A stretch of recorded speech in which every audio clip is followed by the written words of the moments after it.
Buenos días a todos. Bueno, en primer lugar quería agradecer a la organización, eso siempre se dice, pero bueno, realmente lo quiero agradecer porque es un tema realmente yo creo que es apasionante y luego me gusta mucho el planteamiento también de la mesa por ser un planteamiento muy abierto, ¿no? Con una parte de imagen y otra parte de electrofisiología, que es así como tenemos que ir trabajando dada la complejidad creciente de nuestros pacientes.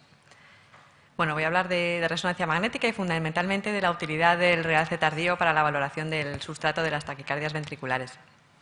Bueno, esto para todos vosotros es una obviedad, ¿no? Que el sustrato de la gran mayoría de las taquicardias ventriculares es la fibrosis miocárdica, que ha quedado claro en los últimos años que en las isquémicas suele existir un circuito reentrante en el cual hay un istmo crítico constituido por miocardios viables que han permanecido indemnes o relativamente indemnes en el interior de la escara y que en las taquicardias no isquémicas pues existen fenómenos de fibrosis parcheada que facilita también el establecimiento de múltiples circuitos reentrantes. Tradicionalmente, en electrofisiología se lleva muchos años trabajando con sistemas de mapeo electroanatómico para valorar el sustrato arritmogénico y bueno, en los últimos años pues la resonancia magnética con la secuencia de realce tardío ha abierto la posibilidad de estudiar estos fenómenos de forma no invasiva, que resulta muy atractivo, ¿no? El primer trabajo realmente impactante sobre resonancia magnética para valoración de la escara se publicó ya hace 14 años. Las imágenes, la verdad, hablan por sí mismas y en aquella época pues, realmente supuso una revolución en el mundo científico, en que parece pues, que realmente está calcada la imagen de anatomía patológica con la imagen de realce tardío que veis justo debajo, ¿no? ¿En qué se basa este fenómeno? Bueno, realmente los contrastes de gadolinio actúan como marcadores del espacio intersticial. Es un planteamiento muy sencillo y realmente la secuencia en que usamos también es relativamente sencilla desde el punto de vista técnico. En el miocardio sano, los miocitos están muy densamente empaquetados, el intersticio es muy escaso y cuando se produce un infarto, pues tanto de forma aguda como de forma crónica, aumenta el espacio intersticial, aumenta el espacio en que puede acumularse el contraste y esto pues, se puede aprovechar para encontrar zonas con más intersticio que tengan más señal. Lo vamos a exagerar aún más con un pulso específico diseñado para suprimir el miocardio sano, de tal forma que vamos a exagerar el contraste y las zonas enfermas se van a ver de color blanco y las zonas sanas se van a ver de color negro. Hay un parámetro que es crítico en esta secuencia y es el que se denomina tiempo de inversión. Es el tiempo entre que se empieza a administrar los pulsos y que se adquieren las imágenes. Y bueno, lo que vamos a hacer en esta secuencia es aplicar lo que se denomina un pulso de inversión de 180 grados para invertir la magnetización. No vamos a entrar en este concepto y esperar a que se recupere la magnetización, que para nosotros es un equivalente de señal. Vamos a adquirir las imágenes cuando la recuperación de la señal ha sido más rápida en el miocardio patológico, ya existe señal, y en el miocardio sano pasa por la línea del cero, de tal forma que no va a existir señal, lo vamos a ver de color negro. Esto se puede hacer de una forma relativamente fácil en la práctica, con una secuencia en la cual pues, se prueban distintos tipos de inversión muy rápidamente y vamos a elegir la imagen en la cual el miocardio sano se ve mejor suprimido. Aquí tendríamos pues, la imagen central, comparada con las demás, pues veríais que intuitivamente es la que nos parece que suprime mejor el miocardio sano. Llevamos este tiempo de inversión a la secuencia y bueno, pues este es el resultado, ¿no? La verdad es que en la mayor parte de los pacientes la calidad de estas imágenes es excelente y bueno, pues vemos la escara de color blanco, la zona sana de color negro y son fáciles pues, de discutir, son imágenes muy intuitivas. Esto sería pues, un infarto anterior extenso, ¿no? Con afectación transmural. Esto tiene la ventaja, además, de que bueno, pues hay una ventana de tiempo en que el área de realce es constante si ajustamos periódicamente el tiempo de inversión, de tal forma que para el que la realiza pues es una secuencia bastante cómoda de realizar. Todo lo que es fácil e intuitivo pues es más fácil que se difunda en la práctica clínica, como así ha sucedido, ¿no? Dentro del campo de las arritmias ventriculares, pues voy a hablar de tres aspectos. Primero, la utilidad que puede tener esta técnica para descartar cardiopatía estructural en pacientes con arritmias ventriculares. Luego hablaremos un poquito de estratificación de riesgo y, por último, de la utilidad para planificar la ablación. Este trabajo se publicó el año pasado, es realmente muy interesante.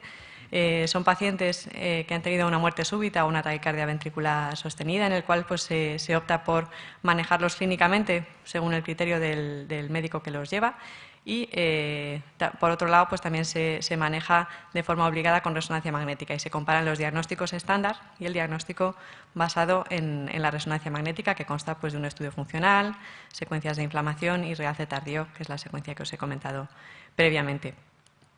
Bueno, es muy interesante comparar los dos gráficos. Veis que en la mayor parte de los pacientes, en la zona de la izquierda, que se han manejado de forma estándar, la mayor parte de los pacientes se dan como normal, que sería la zona azul oscura, y la mitad de esta porción deja de ser normal cuando se utiliza la resonancia magnética, que realmente es nuestra experiencia en la práctica, ¿no? Que identificamos más alteraciones. En esta serie, pues en 41 pacientes se estableció un nuevo diagnóstico o se modificó, y 20 pacientes, que son un 25% prácticamente del total, que se habían considerado normales en otras técnicas, mostraron alteraciones relevantes en la resonancia magnética. Esto, pues, sobre todo, se debió a la detección de enfermedad inflamatoria, de miocarditis de una u otra etiología, y de filiación también de la disfunción ventricular idiopátrica, entre comillas, ¿no?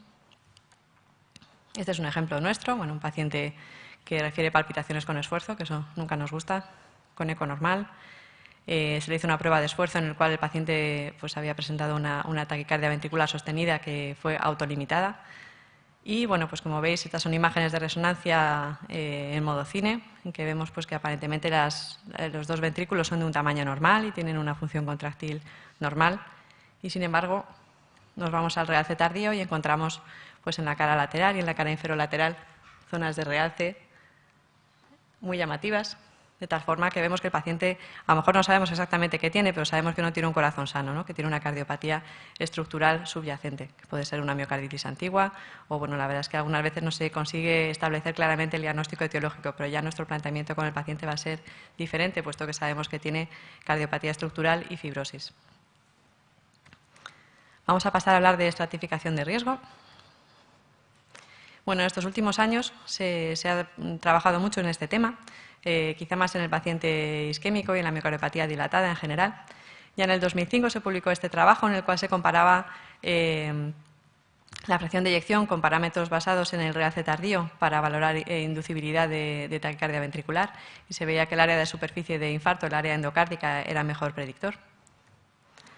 Al año siguiente se publicó un trabajo que fue el primero que planteó un concepto muy novedoso, que era el de zona gris. Bueno, inicialmente, como suele pasar, en las técnicas se sobresimplifica un poco las cosas, ¿no? En el realce tardío se planteaba que la escara era blanca, que la zona sana era negra, y bueno, pues luego se ha visto que no solamente hay blanco y negro, sino que también se pueden definir zonas de gris, en el cual pues coexiste miocardio sano y miocardio necrótico. Y bueno, aparte de la curiosidad, pues realmente se veía que esto era una cosa que tenía trascendencia, puesto que en esta serie era un predictor de mortalidad independiente de la fracción de eyección, ¿no? Ya no se trataba solo de la extensión del infarto, sino también de que existiera esta zona gris con miocitos viables dispersos, ¿no? Al año siguiente se publicó también este trabajo en el cual pues, ahondaban un poco más en la importancia de esta zona gris, y se veía que, bueno, que el mecanismo por el cual podía estar asociada una mayor mortalidad era la mayor inducibilidad de taquicardias ventriculares, o sea que podía deberse a una etiología arrítmica. Y bueno, de nuevo, pues entre muchos factores predictores, solamente la extensión de la zona gris fue la más importante a la hora de predecir la inducibilidad. Bueno, en nuestro servicio hemos trabajado también en este campo y, bueno, pues en una serie de pacientes con taquicardias ventriculares sostenidas, comparada con una serie de controles similares por una serie de características como la edad, la fracción de eyección, la localización del infarto, pues hemos visto que realmente los pacientes con taquicardias ventriculares ya no solamente que tengan más zona gris, sino que esa zona gris está dispuesta en forma de canales, ¿no? de zonas de conducción lenta probablemente, que comunican con el miocardio sano en dos puntos y que están relacionados con el favorecimiento de estos circuitos reentrantes de taquicardia ventricular. De tal forma que, bueno, pues cada vez vamos descubriendo más cosas, ¿no? Al principio se le daba únicamente valor a la fracción de eyección. En los últimos años pues, se ha ido dando importancia tanto a la extensión del realce tardío de la escara en sí misma, de la zona gris y, bueno, pues más recientemente también de la detección de canales intraescara con realce tardío, ¿no? De lo que se ha dado en denominar pues, la disposición o la arquitectura de la escara. Cada vez tenemos más datos. Bueno, esto se ha planteado, por supuesto, desde el punto de vista práctico para ver si puede tener utilidad para seleccionar a los pacientes candidatos a desfibrilador implantable. Han salido varios trabajos en esta línea en los 2 últimos años. Bueno, en esta serie se incluyeron pacientes con miocardiopatía dilatada, tanto isquémicos como no isquémicos, y bueno, llamaba la atención realmente el excelente pronóstico de los pacientes con miocardiopatía dilatada no isquémica que no tenían realce, la mayor parte de ellos, y sin embargo los pacientes con miocardiopatía dilatada no isquémica que tenían realce positivo, que serían la línea roja, tenían un pronóstico todavía peor que los pacientes con miocardiopatía dilatada isquémica. Estos pacientes se seguía durante casi 2 años como mediana. Y bueno, el año pasado también se publicó otro trabajo interesante en esta línea, con pacientes con disfunción ventricular izquierda de diferentes etiologías, en el cual pues, se veía que, lógicamente, pues, la fracción de eyección influía en el porcentaje de descargas durante el seguimiento, pero también la escara era muy importante, ¿no? Cuando se seleccionaban pacientes de riesgo intermedio con una fracción de eyección superior al 30%, pues se veía que el tamaño de la escara, incluso una escara pequeña,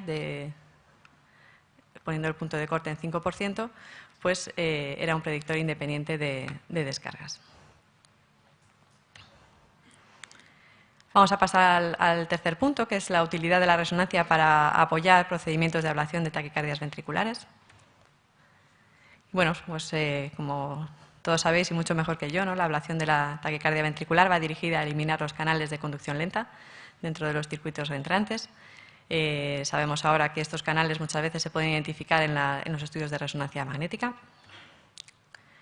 Y bueno, en la experiencia nuestra, la que publicamos en el trabajo de hace 2 años, que os he comentado previamente, pues veíamos que en la mayor parte de los pacientes en el mapa de voltaje se conseguían demostrar canales y la mayor parte de ellos, aunque no de forma perfecta, pero la mayor parte de ellos también éramos capaces de detectarlos con resonancia y la localización era concordante con los datos del estudio electrofisiológico.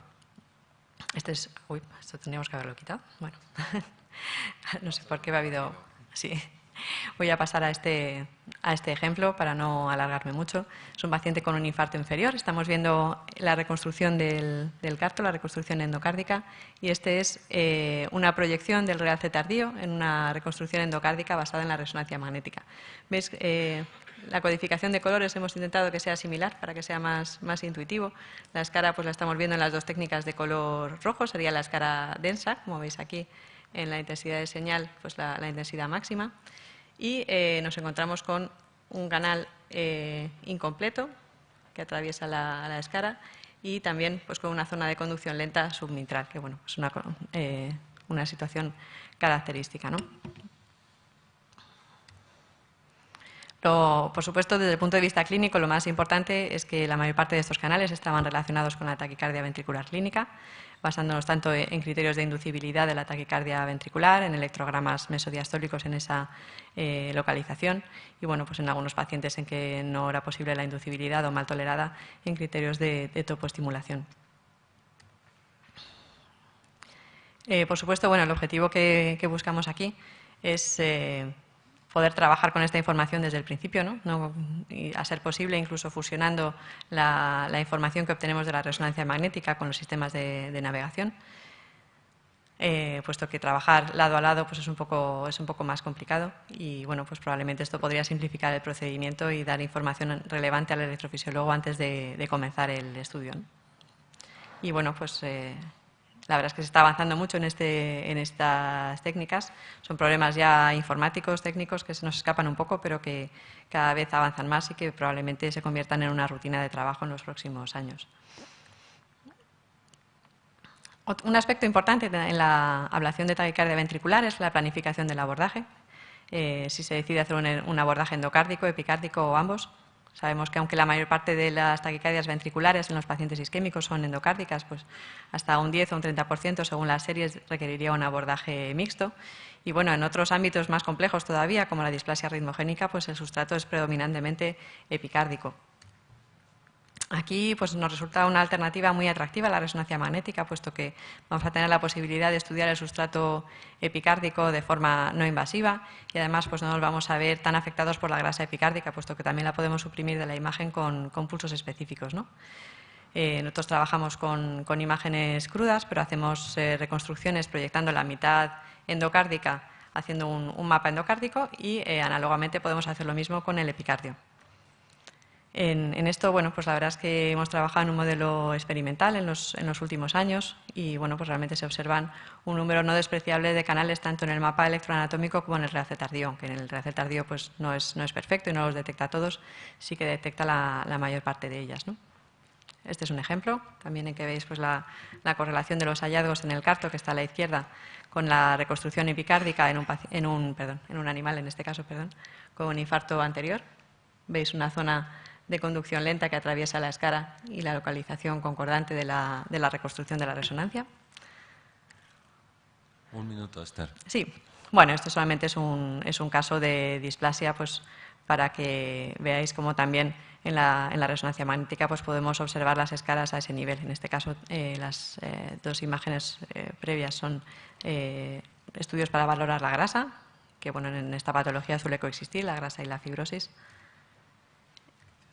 Y bueno, en cuanto a limitaciones, bueno, pues sabemos que algunas veces el aumento del espacio intersticial no se debe a la fibrosis, puede deberse también a acúmulo de otros materiales como la amiloidosis. A veces tenemos problemas también en los infartos agudos por la presencia de edema. Y también tenemos algunas limitaciones para valorar la fibrosis difusa. Voy a pasar un momentín porque vamos un poquito mal de tiempo para mencionar solamente este tipo de secuencias que todavía no están muy desarrolladas, que pensamos que en los próximos años pues, van a adquirir mayor protagonismo, que son secuencias basadas en el mapeo de T1, que permitirían obtener valores absolutos que nos permitieran ver si existe afectación difusa en los pacientes con miocardiopatía dilatada no isquémica, fundamentalmente.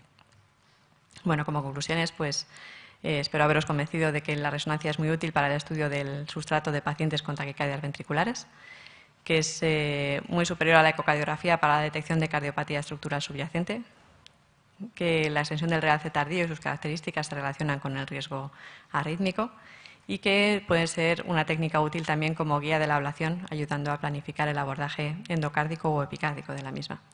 Muchas gracias.